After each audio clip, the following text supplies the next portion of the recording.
Self-proclaimed Christians say that sex with pretty much anybody, anytime is all right with God. A new coincidence theory involving Hillary Clinton and prophecy fulfilled by Black Lives Matter. This is SkyWatch TV for Wednesday, August 24th, 2016. I'm Derek Gilbert. First up, U.S. commandos nearly hit by a Syrian airstrike last week. A team of special ops troops and Kurdish fighters came under fire from Syrian Su-24 warplanes Thursday. U.S. fighter jets responded to their calls for help and just missed intercepting the Syrian jets. U.S. officials contacted their Russian counterparts, who assured them they were not Russian planes in the area. Spokesman for the Pentagon said the area is not exactly a no-fly zone, but said the Syrian regime would be well advised not to interfere with coalition forces. This just kind of illustrates how dicey the situation is in Syria right now.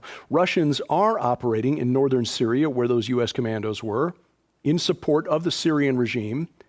And if those planes had in fact been Russian and had in fact been intercepted by American jets, we would be talking about something else right now, a lot more immediate and important.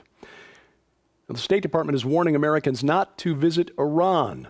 Apparently, Iran is now making it a priority to detain American citizens in their country. Why not? I mean, apparently we Americans are worth about $200 million apiece in ransom. A strange sight in Houston on Saturday. About 20 protesters carrying White Lives Matter signs demonstrated outside the headquarters of the NAACP. Protesters told reporters they were calling attention to the NAACP's failure to condemn the abuses of the Black Lives Matter movement and the killing of white police officers. Supporters of Black Lives Matter gathered across the street in a counter-protest. Both groups left peacefully.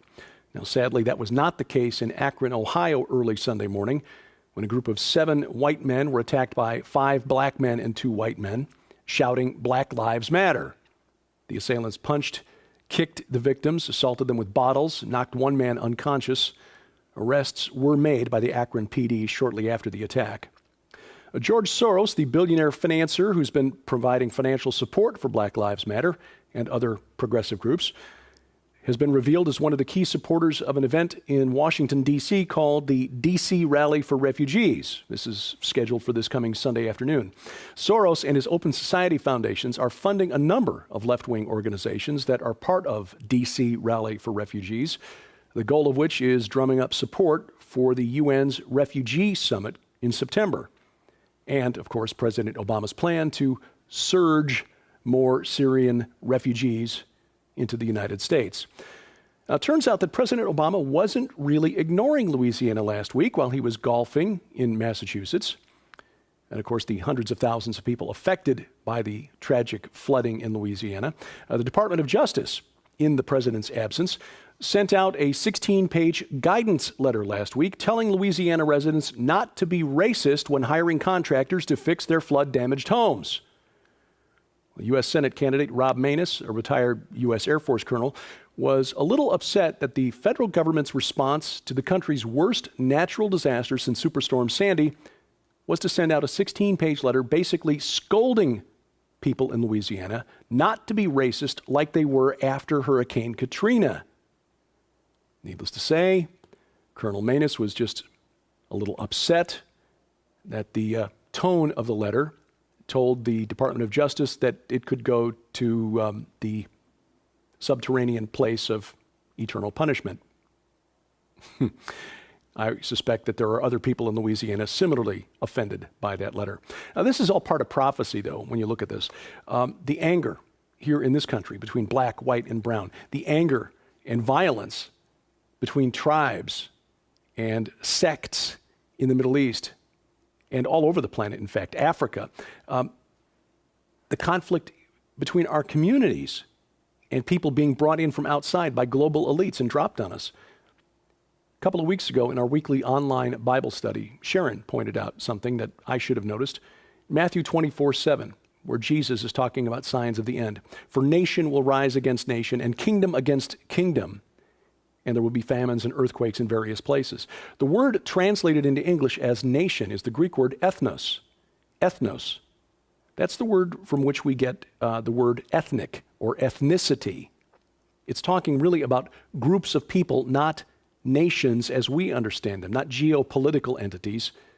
In fact, the word translated into kingdom is the Greek word basileia, which does in fact mean nation as we English speakers would understand it. So what's happening is that we are being divided up into tribes, ethnos, inside our nation, basileia, and pitted against one another to keep us so divided by fighting each other that we're not paying attention to what the global elites are doing. It doesn't make it any more fun to live through, but it is at least encouraging to know that this was all foreseen 2 millennia ago by God himself, who told us that this is coming. Now, you coincidence theorists out there, here's another one for you. The FBI files that linked Hillary Clinton to the death of former White House counsel Vince Foster have disappeared from the National Archives. Yeah, coincidence. The files reportedly referred to a meeting at the White House, a meeting of many of the staff members there, during which Hillary reportedly humiliated Vince Foster, said that he was letting them down, was not protecting their interests, that many of the nominees that Bill Clinton had put up for various offices that had to be approved by the Senate had been shot down because they weren't vetted properly by Foster. Well, the FBI concluded that because of that meeting was the final straw, which on top of his ongoing depression, apparently he did not take to life in Washington, D.C. very well. That was the final straw that led to his suicide in July of 1993. Now, why the National Archive can no longer locate the specific files referring to the treatment that Hillary gave Foster at that meeting cannot be found? Coincidence.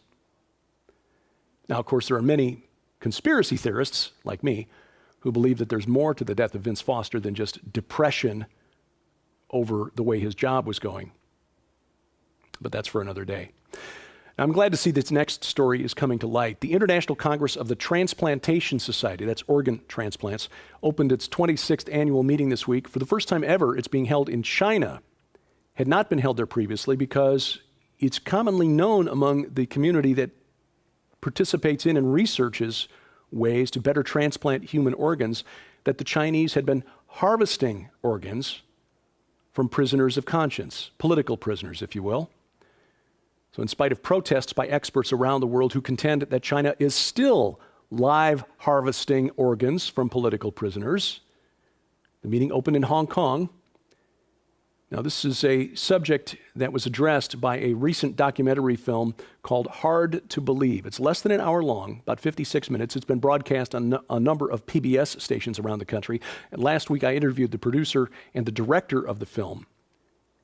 They say that as many as 100,000 prisoners a year, 100,000 political prisoners a year may be harvested for their organs by the Chinese government in order to satisfy the demand for organs from people in the West, Europe, North America, who can't get organs quickly enough through our donor system. Those interviews will be featured on my personal podcast in the month of September. Well, if that story alone isn't enough to convince you that the world has gone mad, well, of course, it's not news to you if you've watched this program for any length of time, or if you've been awake and paying attention for any length of time. United Church of Christ pastor Bromley McClanahan, a female pastor at a United Church of Christ church just outside Chicago, has published a book arguing that it's okay for single Christians to have sex as long as it's mutually pleasurable and affirming.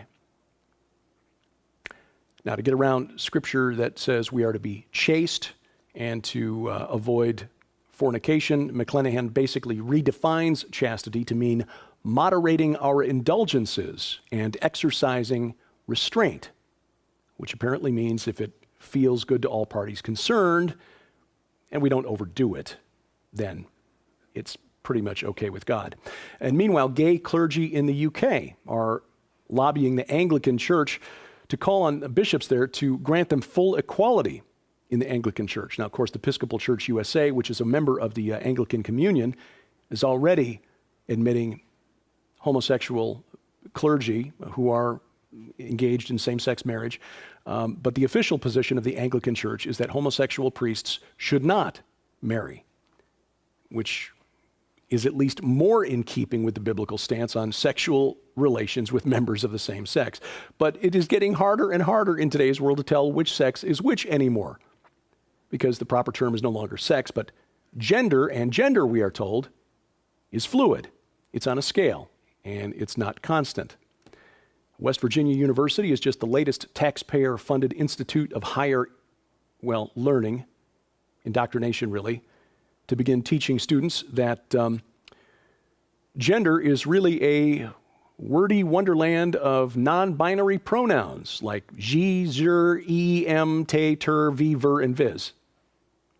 And that if you don't use a person's preferred pronoun, you might be in violation of law. In fact, the school has published a handbook for students recommending the proper way, non-offensive way, of introducing yourself to a fellow student. Oh, not fellow, another individual.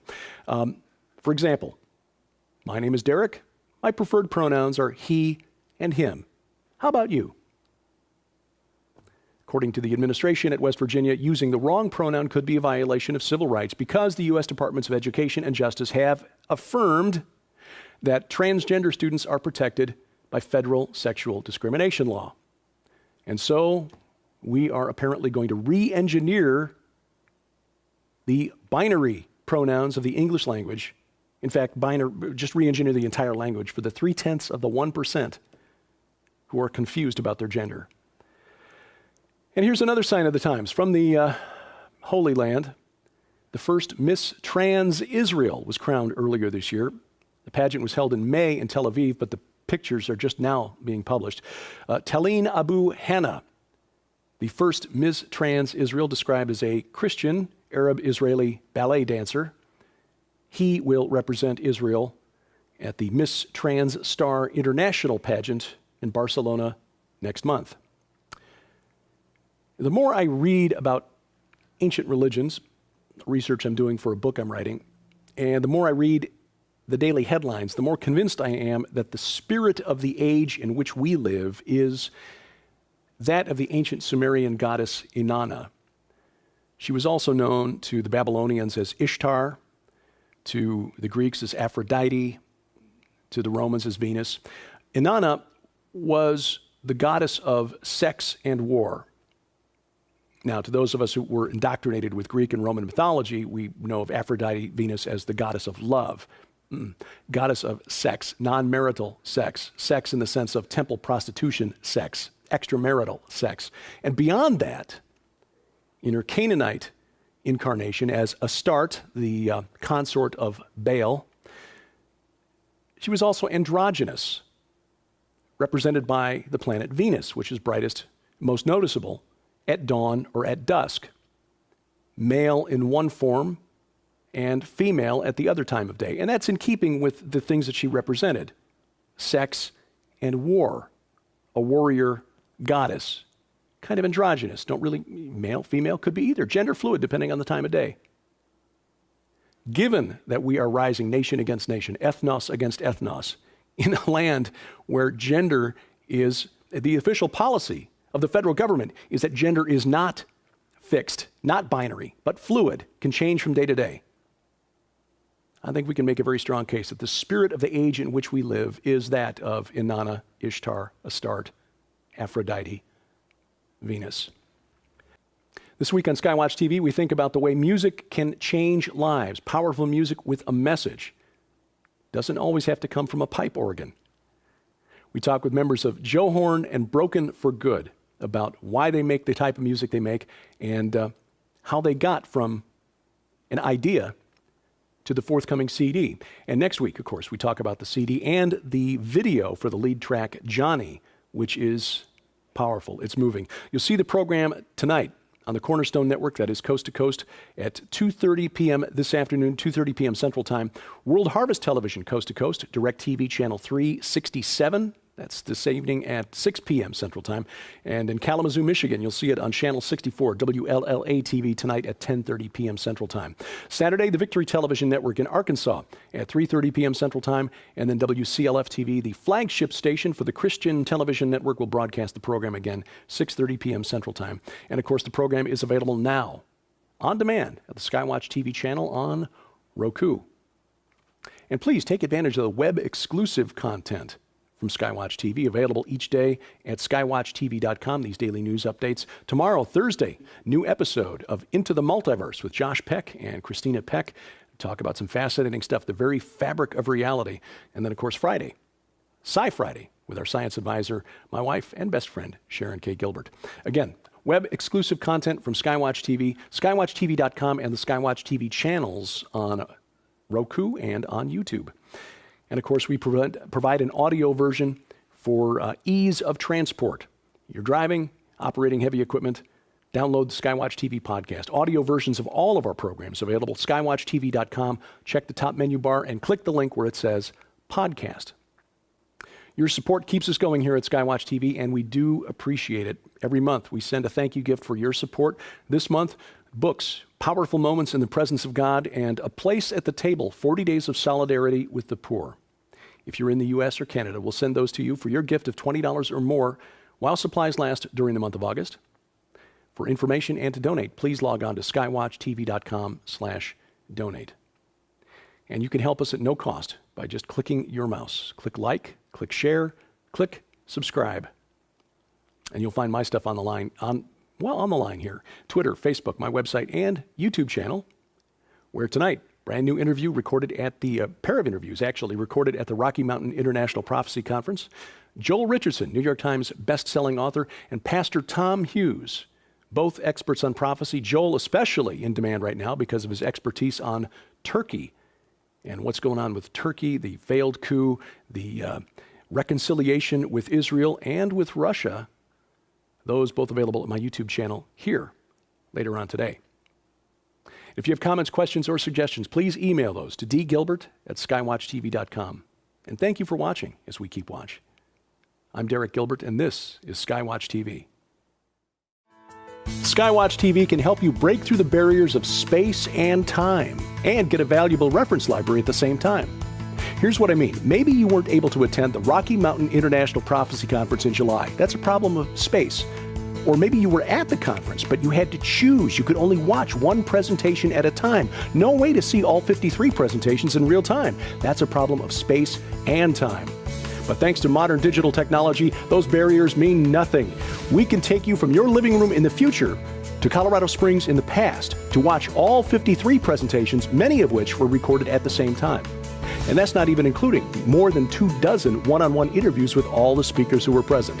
When you pre-purchase the complete DVD set from the Rocky Mountain International Prophecy Conference from SkyWatch TV, you'll get all 53 presentations recorded live, plus the 24 one-on-one interviews, and we will add the 5-volume Researcher's Library of Ancient Text. That alone is a $150 value. Your cost, $149.95 plus shipping and handling.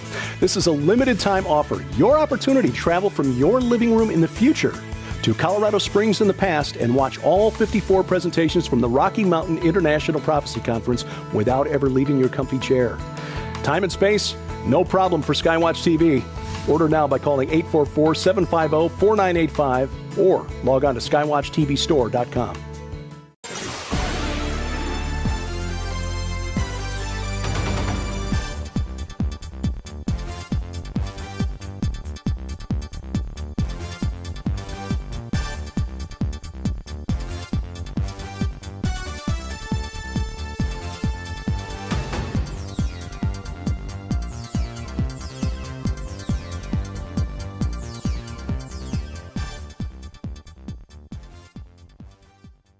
A Syrian airstrike last week. A team of special ops troops and Kurdish fighters came under fire from Syrian Su-24 warplanes Thursday.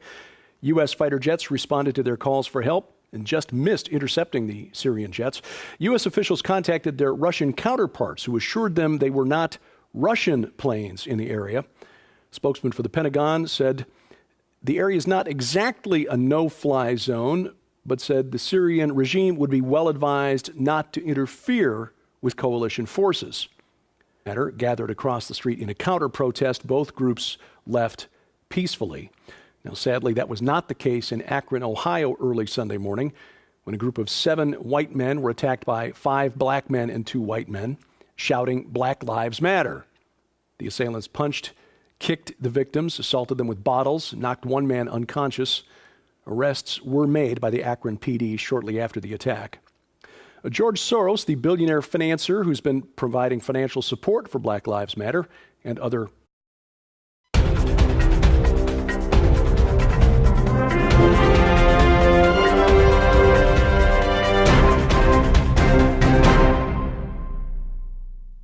self-proclaimed Christians say that sex with pretty much anybody, anytime is all right with God. A new coincidence theory involving Hillary Clinton and prophecy fulfilled by Black Lives Matter. This is SkyWatchTV for Wednesday, August 24th, 2016. I'm Derek Gilbert. First up, U.S. commandos nearly hit by... This just kind of illustrates how dicey the situation is in Syria right now. Russians are operating in northern Syria, where those U.S. commandos were, in support of the Syrian regime. And if those planes had in fact been Russian and had in fact been intercepted by American jets, we would be talking about something else right now, a lot more immediate and important. The State Department is warning Americans not to visit Iran. Apparently, Iran is now making it a priority to detain American citizens in their country. Why not? I mean, apparently we Americans are worth about $200 million apiece in ransom. Strange sight in Houston on Saturday. About 20 protesters carrying White Lives Matter signs demonstrated outside the headquarters of the NAACP. Protesters told reporters they were calling attention to the NAACP's failure to condemn the abuses of the Black Lives Matter movement and the killing of white police officers. Supporters of Black Lives Matter